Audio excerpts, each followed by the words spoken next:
Казань в эти дни находится под пристальным вниманием всего мира. Зрители, спортсмены, журналисты, приехавшие в столицу Татарстана, смотрят и оценивают не только соревнования, но и красоты города. Какой они видят Казань? Взгляды иностранных туристов и коренных казанцев сравнил Айнур Зинатуллин.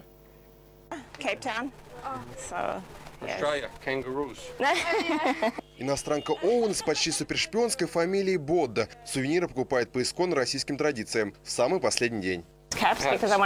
Ищу кепку для своего брата.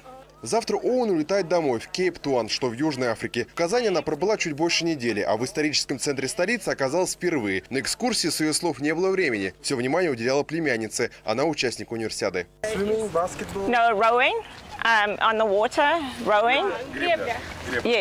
Пока разговор не превратился в общение жестами, на помощь пришла переводчик-волонтер Альбина Ахмадуллина. Она и раскрыла тайну удивления Оуэн, когда из одной достопримечательности мы спустились в другую – казанское метро.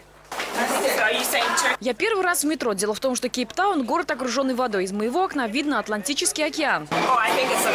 Отличное метро. Так какая она Казань незамыленными глазами туриста? А самое главное, в чем отличие нашего от их восприятия? Мы решили провести эксперимент. Опишите, вот что на этой улице самое красивое, на ваш взгляд? Церковь, шпик необычный. Очень интересная каменная брусчатка. У нас такого нет. В целом сочетание старины и современности удивляет. Тот же самый вопрос мы задали Светлане Ивановой, всю жизнь прожившей в Казани. Сам первый в глаза бросается барсик. То есть такая университетская атрибутивная, да? Что у нее на родине, что в Казани, автобусы внешне почти одинаковые. Отличия внутри и в цене. Почему-то у вас мало сидений, много людей ездит стоя. У нас в точности наоборот. Поездка дома мне обходится в $2, здесь же около 1. Это радует.